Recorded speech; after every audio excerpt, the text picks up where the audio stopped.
everybody. It is Janet Metzger of the Network Marketers Den, and I'm really excited to be here with all of you today, but not just because it's me, but because I've got a very special guest with us, Dr. Andrew Stotz, who I met, and I'll tell you a little bit about how we met, but he has a phenomenal podcast that he's going to tell you a little bit about. And you might be wondering, why do we have a guy on here that's going to talk about finances? Well, see, the thing is, you guys are all in business. So you've got to know how to manage your money.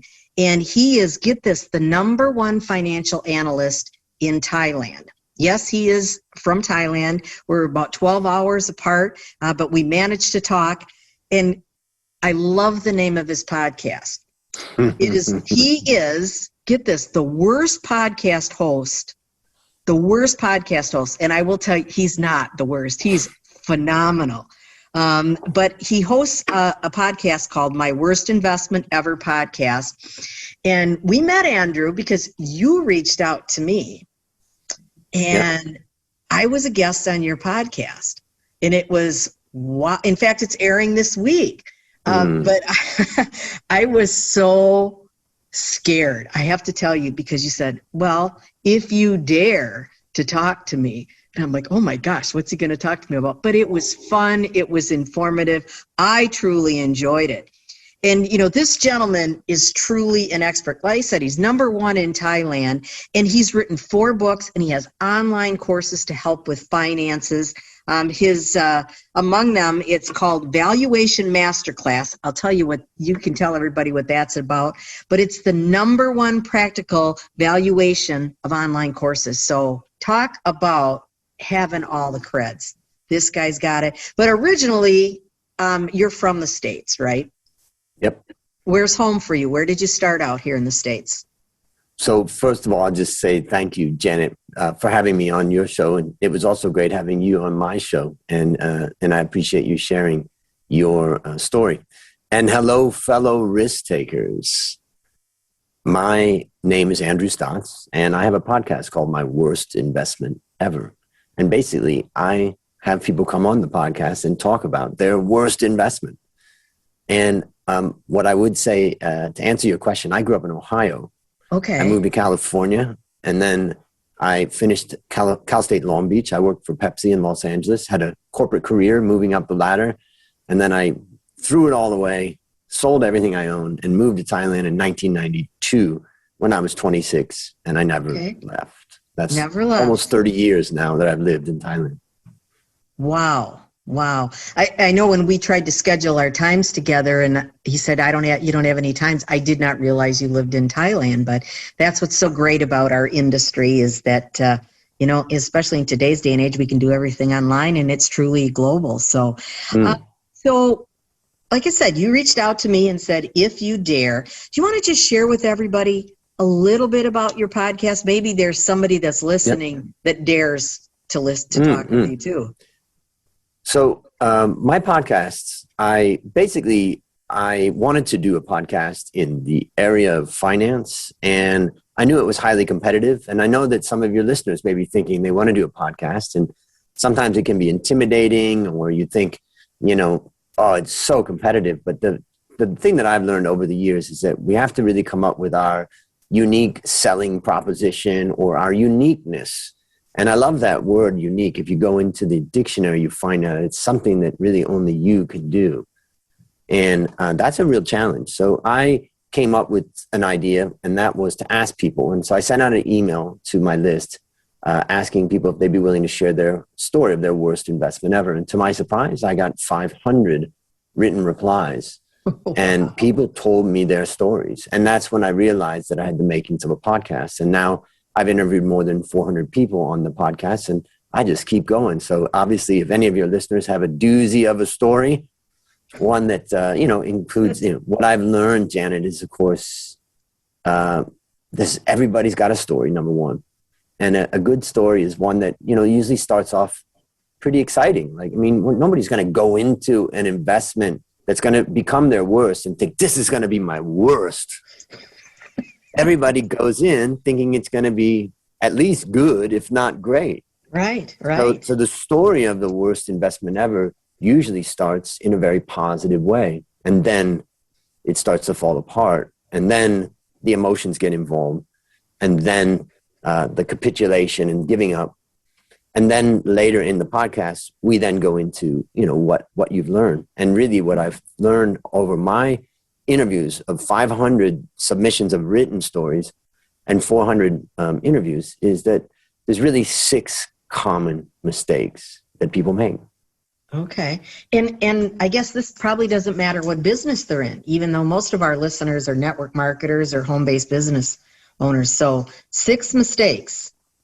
I bet I've made a few of those myself. Exactly. Well, and the thing that you mentioned, and I think it's true, it's whether it's, with your personal money, with investing in the stock market, with investing in a business, with investing in a house, with investing in a relationship, really, these are pretty much, there's commonality across all of those. And so those 6, I call it 6 ways to lose your money and 6 strategies to win. Okay. Well, you've got me intrigued because I have not heard all 6 of these. So let's hear them. Let's start. If I can put you on the spot that way, I bet you know them right off the top of your head. So. Oh yeah. So the first and most common mistake, ladies and gentlemen, that you will make is failed to do research. Okay. And that is absolutely most common. I've seen it all the time. People go into things without really doing any research about it. And I'll just give my little short advice. How do you overcome this? First thing is when you get an investment idea, just take a blank piece of paper. Draw a line down the middle, and on the left side, write down return or write down upside. What is the positive that you expect to get out of this? 10% return, you're going to get all your money back in 3 years. This house is going to go up. This relationship is going to be amazing in 6 months. Whatever it is, write those things down. And that leads us into the second most common mistake, and that is failed to properly assess and manage risk. Okay. And when I say assess, it is usually before you make the investment. And when I say manage, it's usually during the period that you're in that investment. And so what I want to do is highlight to the listeners out there, take that same piece of paper, you've drawn a line down the middle, and on the right-hand side, write down risks. What could go wrong? And force yourself to do these 2 columns. Ultimately, you're trying to identify the probability, identify every risk that you can, the probability of it happening, and the severity if it does happen. And now you have one piece of paper. On the left side, the upside, the exciting returns, and on the right side, you have the risks. And I suggest that just doing that, you'll be better than probably 90% of people that are going into any type of investment or any type of relationship. So that's the first 2 most common things. Now, I just want to tell us a quick story about this, Janet. And that is that one of the businesses that I own in Thailand is a coffee business. It's a factory. We roast tons of coffee every single month. My best friend runs it. His name's Dale. We grew up in Ohio together, and he came to Thailand, and 25 years ago, we set up that business. And basically, we had an opportunity to expand to Vietnam. And it was an interesting opportunity, so we agreed that Dale would research it. And Dale did a lot of research on it. He went to Vietnam, met all the people, did on-the-ground research, came back with numbers, made his forecasts, and we met on a Monday night where we usually meet, and we met on that Monday night, and he made a presentation, and he showed me all the upside, all the potential. Okay. And so that's all we talked about. And we just went through all the rainbows and unicorns, and it was fun. And we debated about, what we could get and how this could work and da-da-da-da-da. Now, even at that moment, when we looked at the numbers, they really weren't as high as what we both had anticipated, but still, we were just talking about the upside. And at the end of that meeting, we made no decision. And then we said, let's go have dinner. And we went and had dinner. And a week later, the next Monday, we met again. And this meeting was about the right side of that piece of paper, the risks. We put aside all the upsides talk that we did a week ago, and Dale's job was just to present all the risks that he could see, and me also to bring out those risks that I could see. by the time we did this, we went back, we took another week, and we decided it wasn't worth it. The upside wasn't worth the risk. It was better for us to allocate our money to expanding here in Thailand, where we had a much more, the opportunity to get profit was just at a much lower cost. Sure. So the lesson for these two common mistakes is separate the research that you do on return from the research that you do on risk. Makes sense. And that's literally going in with eyes wide open and totally. Take the emotion out of it, right? I mean, all of that is so emotional. That's the point. And I think that's the argument there that makes it such a strong tool, is that Dale didn't have to feel defensive because I didn't attack his upside from a negative, this could go wrong, this could go wrong. Then now you just have some kind of mushed up soup of all kinds of different ideas. Let's focus in. And so it took the emotion out of it, like you said, and it allowed Dale also to look at the risks when we met the second time. Sure. Would you like to know the third? I would love to know the third. The third is driven by emotion and flawed thinking. And I did not know that when, okay. And, you know, there's a lot of what we call behavioral biases in the world of finance and in the world of life. And basically, I've combined both emotional biases or mistakes and thinking mistakes. You know, one of the thinking mistakes that I just heard from somebody the other day is we were talking about what if a kid gets COVID? You know, the reason why a kid should be vaccinated. Well, I heard that somebody lost their sense of smell when they got it. So, you know, and then what I try to do is say, okay, well, let's just look at that and ask some questions, such as, do you actually know this case? Or is it just coming through the grapevine? No, I know the person. Okay. And was it permanent? No, it went away in 2 weeks. Okay. And, you know, how do we know that would apply to all the people? You know, like these types of questions that are exploring the thinking process that goes into it. I mean, we so easily shift to emotion from, and I think that, you know, the pandemic time has really shown us how powerful emotions are, the emotions of fear. You have people that have given up their whole life and livelihoods basically out of fear. Right, absolutely. And that is the concept of being driven by emotion and flawed thinking. So my advice on how you deal with this is that you explore, and you list out the opposing views. And then you discuss them with a knowledgeable and objective person. You know, part of it is that you've got to slow down when you get into thinking or emotional, you know, situation. Slow down and discuss it, you know, in detail with someone that you trust. Right. Andrew, it's so funny you say that, slow down, because I've always said you have to slow down to speed up sometimes. That's really Beautiful. What it takes. It's very, very true. I totally agree. Yeah. Now, there's three. There's four. Number four is misplaced trust. It's just simple. You trusted the wrong person. Oh, okay. That's it.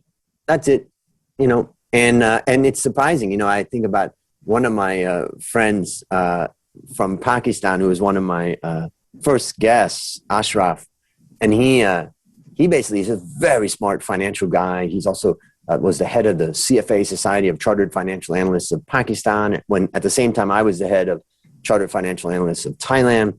And basically, he's a very thoughtful guy. And some companies, somebody called him and said, hey, we've got this property outside of London.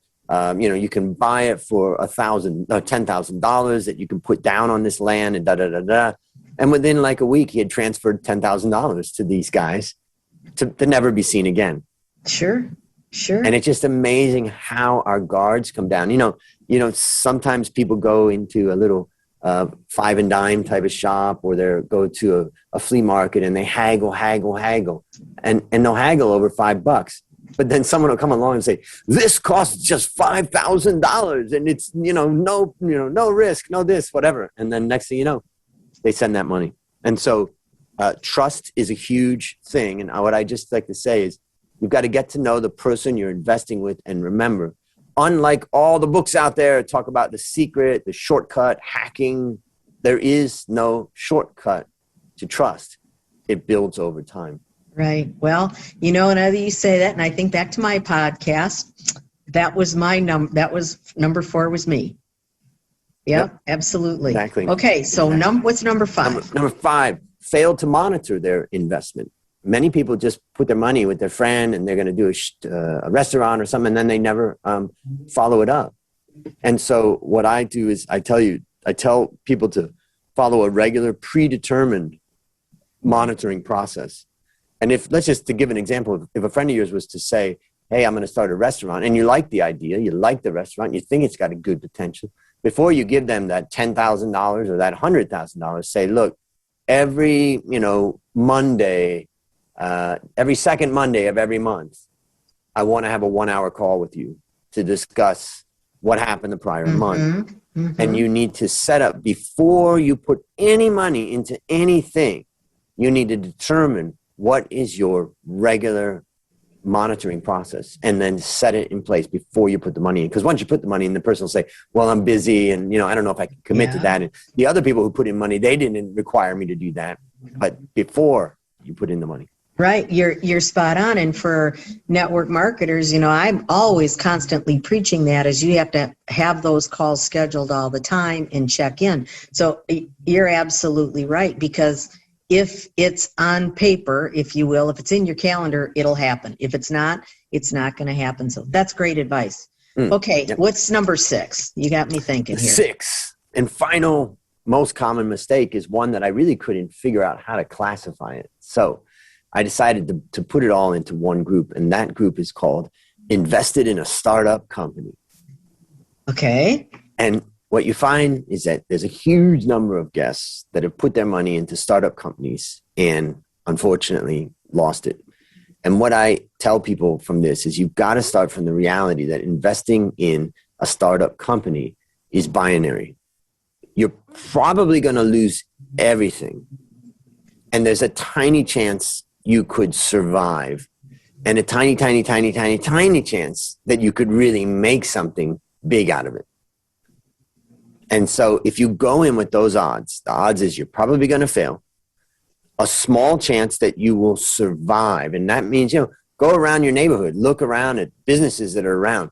There are many businesses that are alive, but they are only just surviving. They're not paying a big salary to the owner. They're not paying some dividends to all the shareholders, but they are surviving. There's a small group that will have that. And then finally, there's a tiny group that will actually thrive. So start from that reality. And that means that, the amount of money you put in, the commitment that you put in, you need to think very, very carefully about that. Because if you can't afford to lose it, you probably shouldn't invest it, right? Yeah, because if you think about it, let's just talk about investing in a startup company versus investing in the stock market. Even if you invest your money at the peak of the stock market and it falls significantly, let's say 50%, right? You still have 50% of your money. But if you invest in your friend's idea for a startup company for this, that, and that, basically that's about a 90+% chance you will never see that money again. Wow. And if I had $1 for every time somebody said invest in my startup company. Yeah. And, the madness of it is that the statistics are so much against all of us as entrepreneurs, but yet we all think that we're going to be that 1%, that 5%, whatever percent it is that succeeds. And that just is evidence of the madness of the entrepreneur. But without the entrepreneur's madness, society would never progress. So it's a paradox. And we're stuck in it. It really is. It really is. Clearly there's a lot to know. You've opened my eyes here. So for anybody listening, don't send me any requests to invest in your startup company. I'll just say that right now. But so we know about all of these mistakes. How does someone who's fairly new to investing, maybe they've got a brand new business and they want to start out small with their investment, or, some of our network marketers are 7-figure earners, what would you suggest so they can gain the knowledge? Because I truly believe that knowledge is power.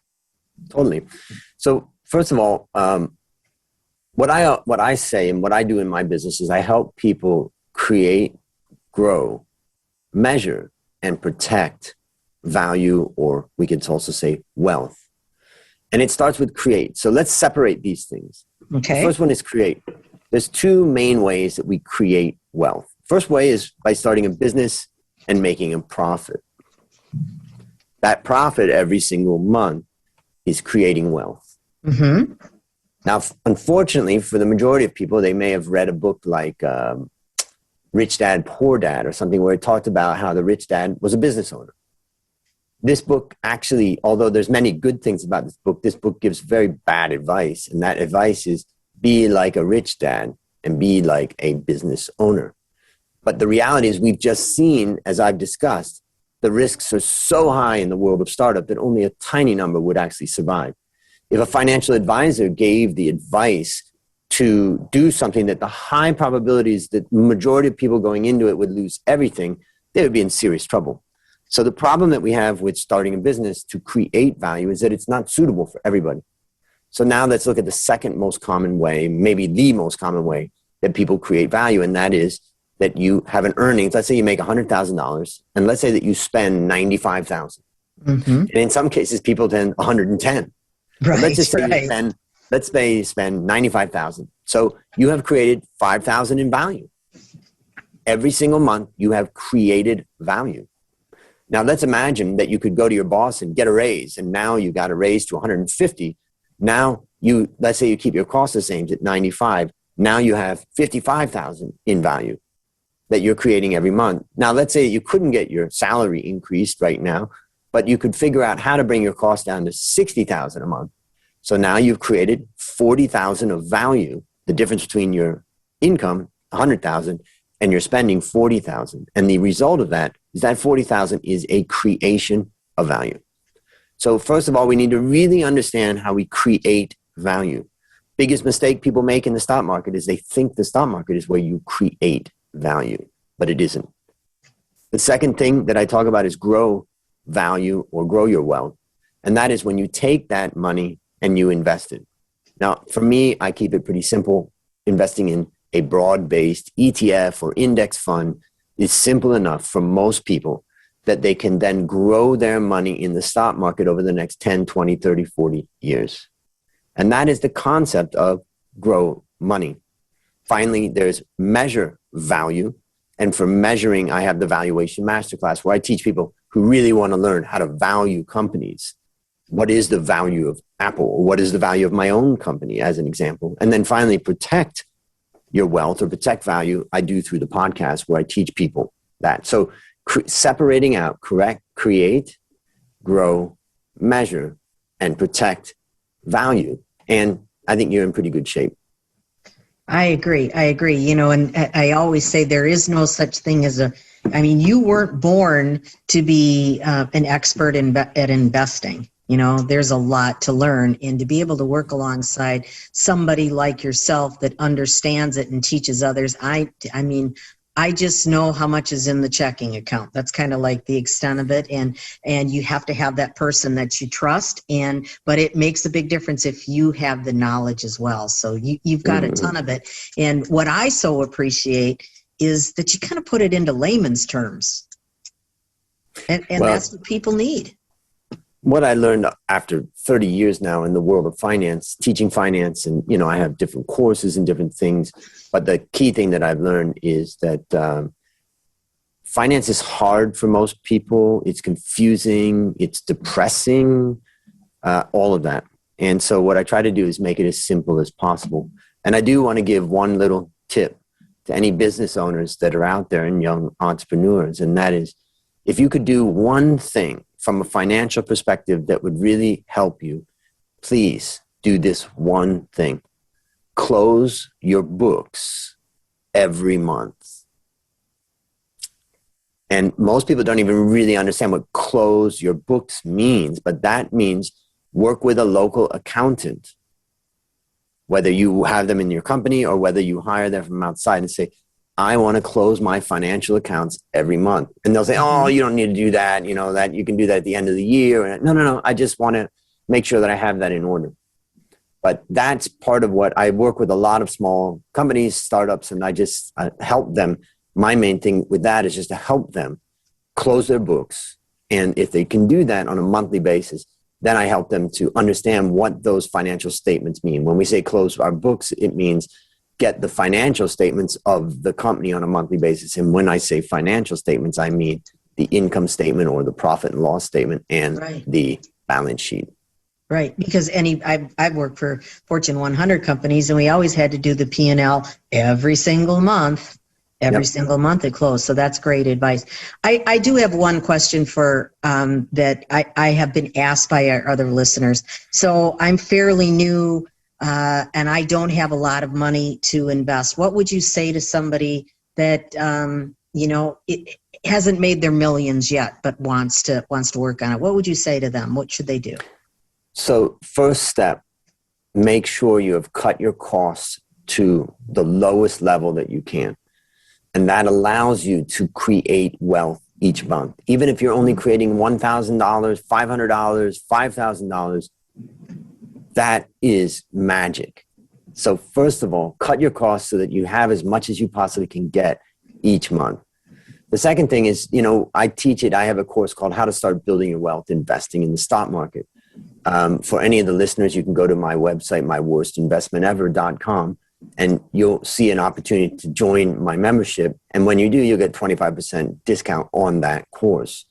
But in that course, I built that course for my nieces. When each of them turned 18, I flew back to America with $3,000 in my pocket, and I helped them set up an investment account. In their case, they set it up at Vanguard, and they bought the VT fund. VT fund is a fund that owns every stock in the world. In fact, my newsletter I do every week, I wrote about it last week. It owns about 9,000 stocks across the world, not just America. And I told my nieces, look, you don't like finance. You don't know finance. You're never going to be interested in finance. You're never going to watch CNBC. Just slowly and steadily put your money into every company in the world through this investment fund. And that could be the simplest way to do it. Sure. And if it's simple, people will do it.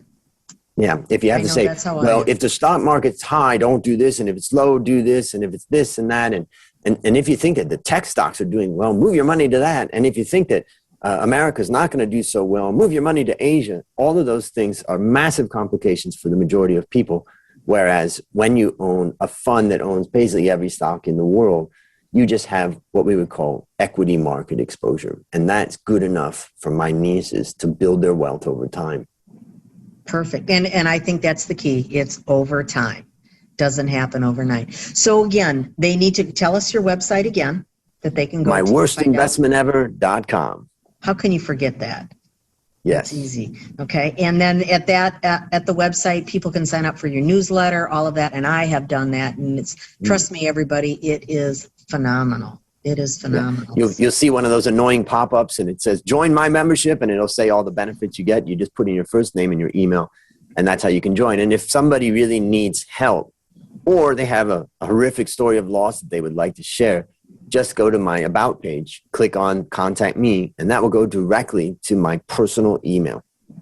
Right. So, well, Andrew, you have shared a wealth of information, and I look at these 6 things, and you're absolutely right. It has to do a lot in life. I remember doing those lists. Here's the good, here's the bad, but I had never thought about separating them at the time, because typically you do it all at once, and that's where the emotion comes in. So that is great advice. So, well, Andrew, I want to thank you for joining our podcast today. I appreciate the opportunity to talk with you again from across the world. I have learned a ton. So everybody, please reach out to Andrew. It will be your best investment ever is reaching out to him. So thanks, everyone. This is Janet Metzger from the Network Marketers Den, and we will see you on the next episode. Take care.